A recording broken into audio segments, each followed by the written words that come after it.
सो कुछ टॉपिक्स बाकी है आपके चैप्टर नंबर 5 के, वो फिनिश करते हैं, देन आपका C1 का सिलेबस ओवर हो जाएगा। ठीक है। सो फर्स्ट जो हम देखने वाले हैं अभी वो है आपका स्ट्रिंगिजेशन डायरेक्टिव, जिसको आप हैश सिंबल से रिप्रेजेंट करते हो। ठीक है। ये क्या करता है? It is a pre processor feature in C that converts a macro parameter और argument into a string letter. इसका मतलब मैक्रो को आपको कोई पैरामीटर दे रहे हो, उस पैरामीटर को वो एक स्ट्रिंग में कन्वर्ट करके आपको देगा। सिंपल सा काम है इसका। It converts the parameter pass to a macro to a string. ठीक है। एग्जाम्पल है वो देख लेते हैं और उसके थ्रू इसको समझते हैं। ठीक है। तो यहाँ पे देखो, हमने यहाँ पे एक मैक्रो डिफाइन किया है। उस मैक्रो का नाम है str। उसको एक पैरामीटर पास किया है जो कि x में स्टोर होगा। फिर हमने उसको स्ट्रिंगाइज किया है। ठीक है। Hash x।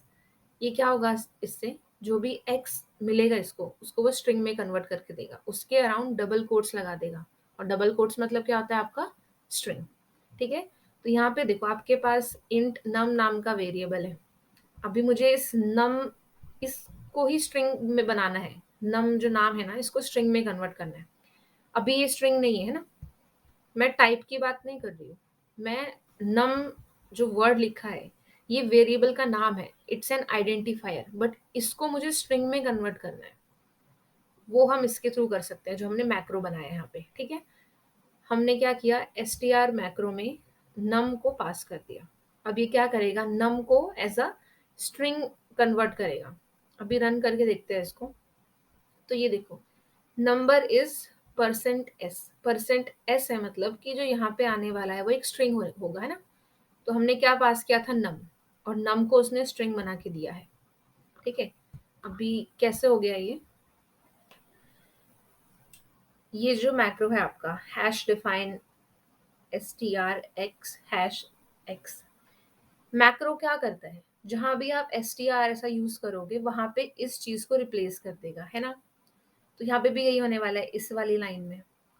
जो प्रिंट एफ की स्टेटमेंट है इन रियलिटी वो कैसे आएगी आपकी? प्रिंट एफ आएगा आपका, फिर नंबर आएगा %s/n। ठीक है। अभी यहाँ पे क्या होने वाला है वो ध्यान से देखो। ठीक है। यहाँ पे आपने str num ये मैक्रो कॉल किया है। अभी मैक्रो कॉल होता है तो आपका कंट्रोल शिफ्ट थोड़ी ना होता है। जो भी मैक्रो के अंदर है वो यहाँ पे आता है ना। तो ऐसा नहीं होता है, ऐसा होता है। आपका मैक्रो का कोड आता है जहाँ पे आपने मैक्रो को कॉल किया है। तो जो ये वाली लाइन है, इसकी जगह पे क्या आ जाए? आपका हैश x आ जाएगा। और हैश x क्या करेगा?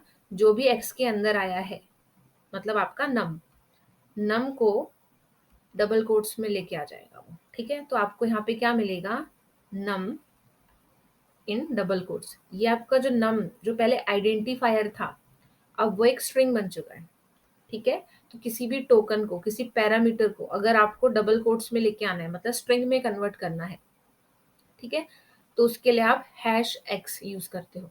हमने अभी एक मैक्रो बनाया है, उसको एक पैरामीटर दिया है, उसको हमने स्ट्रिंग में कन्वर्ट किया है। ठीक है।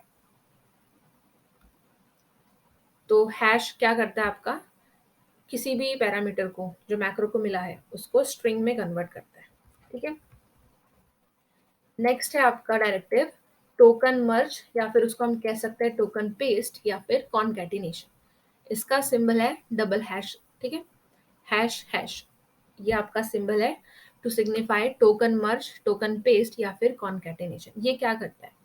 It is used to concatenate tokens और identifiers together to form a new token during macro expansion. क्या करता है ये? दो जो आपके क्या बोल सकते हैं पैरामीटर्स होंगे जो आप मैक्रो को पास करोगे, कोई भी दो टोकन हो गए, आइडेंटिफायर हो गए। आइडेंटिफायर मतलब यहाँ पे देखो, आपको जो नम था ये भी एक आइडेंटिफायर था, वेरिएबल। इनको एक साथ अटैच करता है और उन दोनों को मिला के एक नया आइडेंटिफायर, एक नया टोकन बनाता है वो। ठीक है। अभी एग्जाम्पल के थ्रू अच्छे समझेगा आपको। इसमें हमने डिक्लेयर वेरिएबल नाम का मैक्रो क्रिएट किया है। वो दो पैरामीटर लेता है, एक टाइप में स्टोर होता है, दूसरा नेम में स्टोर होता है। फिर हम क्या करते हैं? ये कोड लिखते हैं, type name hash hash type. Hash hash आपको अभी बताया ये कॉन्कैटिनेट करता है किसको, एक जो इसके लेफ्ट हैंड साइड पे होगा, दूसरा उसके राइट हैंड साइड का, ठीक है। अभी जो यहाँ पे टाइप वेरिएबल पैरामीटर लिखा है, इसका इस वाले पार्ट से कोई लेना देना नहीं है, ठीक है। आप बिना इसके भी ये कॉन्कैटिनेशन कर सकते हो, बट ये जो पूरा एक साथ हमने लिखा है, ये इस डिक्लेयर वेरिएबल इस मैक्रो का कोड है, कोड स्निपेट है, ठीक है। क्या मीनिंग है इसका आपको अभी आगे आगे समझेगा ये, ठीक है। फिर हमने मेन में अपने मैक्रो को कॉल किया, और कॉल करते हुए उसको हमने दो चीजें भेजी, इंट आइडेंटिफायर और नम आइडेंटिफायर। भी ये दोनों का यहाँ पे कोई मीनिंग नहीं है, ये वेरिएबल नहीं है, ये भी वेरिएबल नहीं है, ये दोनों टोकन्स है, सिर्फ पैरामीटर्स है जो आपके डिक्लेयर वेरिएबल मैक्रो के पास जा रहे हैं, ठीक है। फिर हमने यहाँ पे नम इंट वेरिएबल लिया है, ये इंट टाइप नहीं है, नम वेरिएबल का नाम नहीं है, ये पूरा वेरिएबल का नाम है नम इंट, ठीक है। तो अभी जिन लोगों को पता है कि वेरिएबल को बिना डिक्लेरेशन के यूज नहीं कर सकते, वो लोग को यहाँ पे समझ में आ रहा होगा कि क्या एरर हो सकती है। एरर नहीं होगी, बट उनको अभी मैक्रो का कंसेप्ट नहीं पता है, तो उन लोगों को ऐसा लग रहा होगा कि हाँ क्या एरर है। इधर हमने जो वेरिएबल लिया है ये उसको वैल्यू दी है, हमने यहाँ पे इनिशियलाइजेशन किया है, लेकिन नम इंट को हमने कहीं पे डिक्लेयर किया है क्या? कहीं भी ऐसा आपको दिख रहा है क्या, इंट नम इंट? नहीं ना, इसको हमने डिक्लेयर नहीं किया है। फिर हम इसको यूज कैसे कर पा रहे हैं? तो हमने इसको डिक्लेयर किसके थ्रू किया है, डिक्लेयर वेरिएबल के थ्रू, ठीक है। और हमने वेरिएबल का जो नाम है नम इंट वो कॉन्कैटिनेशन करके इसको दिया है। अब ये वर्क कैसे होगा, अभी इसको रन मैं करूंगी तो आपको कुछ फर्क आउटपुट देख के कुछ समझेगा नहीं कि क्या हो रहा है वहां पे, ठीक है। तो इसको थोड़ा डीप में समझते हैं। अभी देखो, जस्ट मैंने आपको बताया अभी कि जो मैक्रो होते हैं आपके, वो कॉल करते वक्त कंट्रोल उनके पास नहीं जाता है, जो भी कोड लिखा होगा वो मैक्रो के जहाँ पे कॉल किया है वहां पे आकर रिप्लेस हो जाता है, ठीक है। तो अभी ये देखो, डिक्लेयर वेरिएबल मैक्रो का नेम है, ठीक है, ये मैक्रो का नेम है। टाइप और नेम ये दोनों इसके पैरामीटर्स हैं, पैरेंट्स। और ये जो इतना पार्ट है ना, ये इसका कोड है, मतलब ये मैक्रो क्या करवाना चाहता है, इसका ये कोड है, ठीक है। तो जहां भी आप डिक्लेयर वेरिएबल ऐसा कॉल करोगे, डिक्लेयर वेरिएबल, ठीक है, उस जगह पे क्या रिप्लेस हो जाएगा आपका, ये जो बॉक्स के अंदर मैंने हाईलाइट किया है ना, ये वाला पार्ट इसको रिप्लेस कर जाएगा मैक्रो के नाम को, ठीक है। तो अभी यहाँ पर देखो, इंट मेन के अंदर डिक्लेयर वेरिएबल मैंने मैक्रो का नाम लिखा है और उसको दो चीजें पास की, इंट और नम, ठीक है। तो क्या हो रहा है अभी, इंट जो है वो टाइप के अंदर स्टोर होगा, नम नेम के अंदर स्टोर होगा, ठीक है। तो टाइप की जगह पे क्या रिप्लेसमेंट आएगी आपके, इंट की, और नेम की जगह पे क्या आएगा आपका, नम, ठीक है।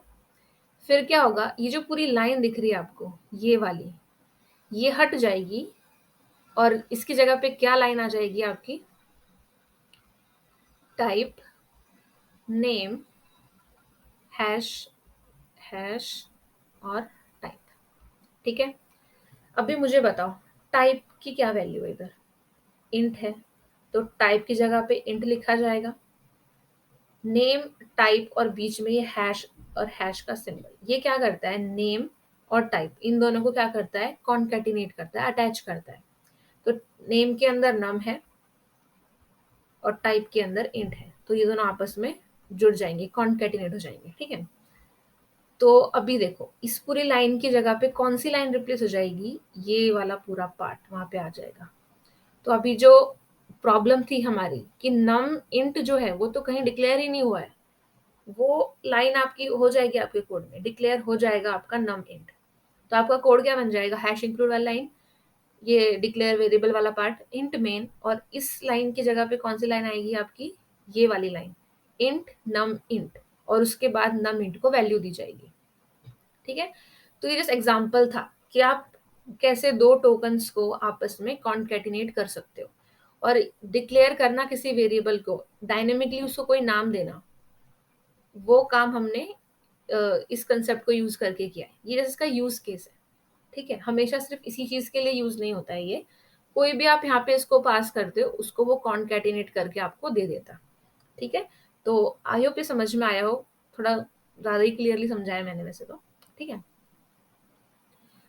सो आई होप ये सबको समझ में आया हो कि यहाँ पे जो आपने मैक्रो कॉल किया था उसकी जगह पे ये कोड रिप्लेस हो जाएगा। ठीक है, क्योंकि टाइप में इंट था, नेम में नम था और टाइप में इंट था, और इसने क्या किया, इन दोनों का आपस में अटैच कर दिया। ठीक है, नेक्स्ट है आपका हैश प्रैग्मा। ठीक है, हैश प्रैग्मा जो आपका डायरेक्टिव है, इट प्रोवाइड्स इंस्ट्रक्शंस और hints to the compiler. It is used to control specific compiler behaviours, enable or disable certain features और provide additional instruction to the compiler। अभी hash pragma जो है, ये directive compiler को extra कोई instruction देने हो उसके लिए यूज होता है। ठीक है, कि कंपाइलेशन की जो प्रोसेस है आगे होने वाली है वो कैसी होनी चाहिए, अगर ये हमें बताना हो कंपाइलर को, अगर कंपाइलर को कुछ एक्स्ट्रा रूल्स फॉलो करने हो जो वो नॉर्मली नहीं करता है, अगर ये सब उसे इंस्ट्रक्ट करना हो तो आप हैश प्रैग्मा यूज करोगे। ठीक है, एग्जाम्पल में देखो क्या लिखा है हमने, प्रेग्मा जीसीसी ऑप्टिमाइज O3। ठीक है, अभी ये क्या बताने के लिए, अभी पहले आपको ऑप्टिमाइजेशन क्या होता है वो बताना चाहिए। ऑप्टिमाइजेशन मतलब होता है कि किसी भी काम को आप और इफिशिएंटली कर पाओ। ठीक है, तो आप इस लाइन के थ्रू क्या बता रहे हो कंपाइलर को कि जीसीसी कंपाइलर को हमें ऑप्टिमाइज करना है। कौन से लेवल तक ऑप्टिमाइज करना है, O3 लेवल तक। अभी अलग अलग लेवल्स होते हैं ऑप्टिमाइजेशन के, तो उनमें से एक लेवल है O3।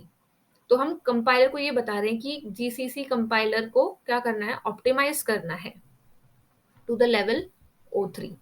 ठीक है, ये इंस्ट्रक्शन दे दिया, कंपाइलर आपका इसको फॉलो करेगा। ठीक है, अभी इसके आउटपुट में आप अभी ये जो कोड लिखा है इसका ऑप्टिमाइजेशन से कोई लेना देना है नहीं।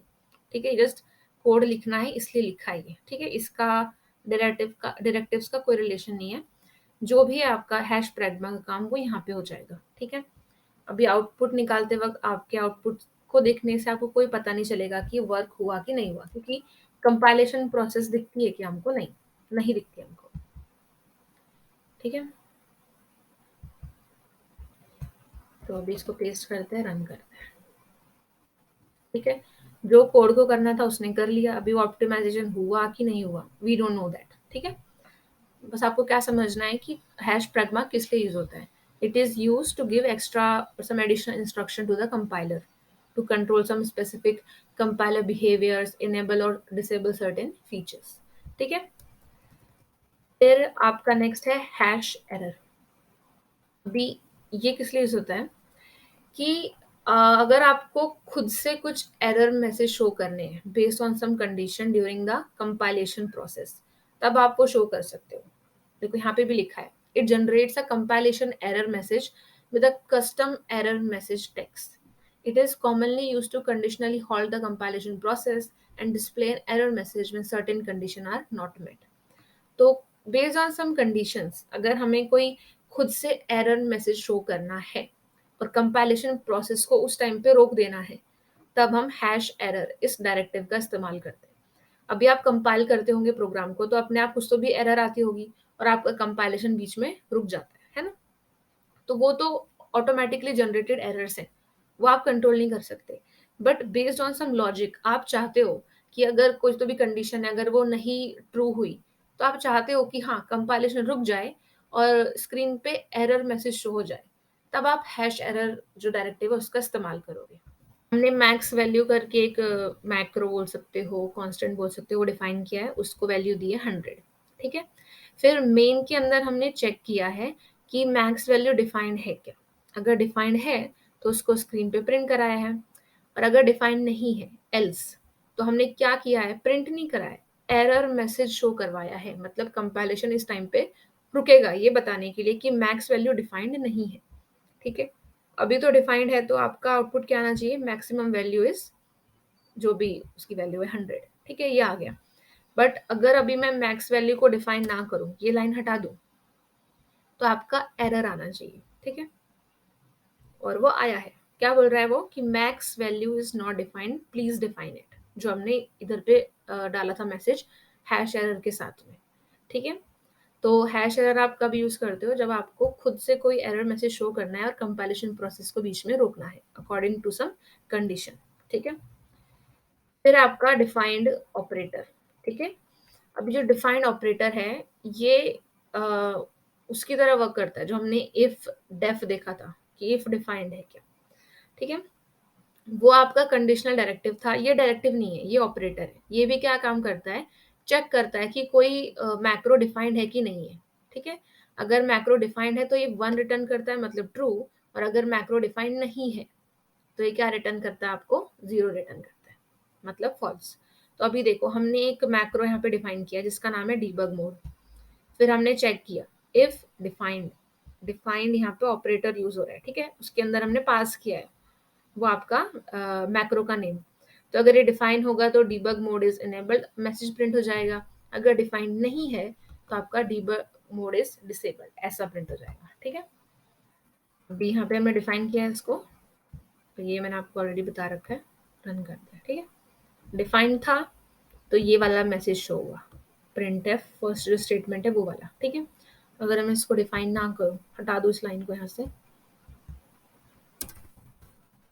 तो क्या आना चाहिए आपका डीबग मोड इज डिसेबल्ड, क्योंकि अब आपका जो मैक्रो है वो डिफाइंड नहीं है। तो आपका ये जो फंक्शन है ये 0 रिटर्न करेगा, 0 मतलब फॉल्स, एंड फॉल्स मतलब एल्स वाला पार्ट, मतलब डीबग मोड इज डिसेबल्ड, ठीक है। ये बहुत ईजी है, इफ डेफ की तरह ही है, बट वो डायरेक्टिव है और ये ऑपरेटर है।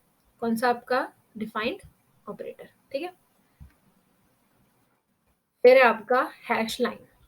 अभी जो हैश लाइन है ना, ये आप कौन सी लाइन में हो कंपाइलेशन प्रोसेस के थ्रू, वो लाइन नंबर चेंज करने में आपकी हेल्प हेल्प करता है, ठीक है। और वो लाइन कौन से फाइल की है, अभी जरूरी नहीं है कि आपकी फाइल का हो, क्या पता कुछ दूसरी फाइल हो, उसके अंदर के कोड की लाइन आपको वहाँ पे चेंज करनी हो, मेंशन करनी हो, ठीक है। तो आप वो हैश लाइन के थ्रू कर सकते हो, ठीक है। It is a preprocessor directive that allows you to change the line number and the source file name associated with subsequent lines of code, ठीक है। तो इसको रन करके देखते हैं।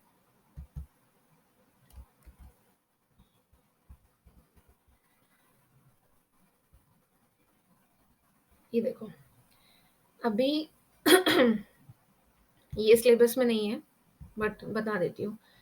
ये एक प्री डिफाइंड मैक्रो बोल सकते हो इसको आप। ये क्या करता है, जिस भी लाइन पे आप हो उस लाइन का नंबर प्रिंट कराता है। ये है underscore underscore line underscore underscore, 2 underscore है यहाँ पे, ठीक है।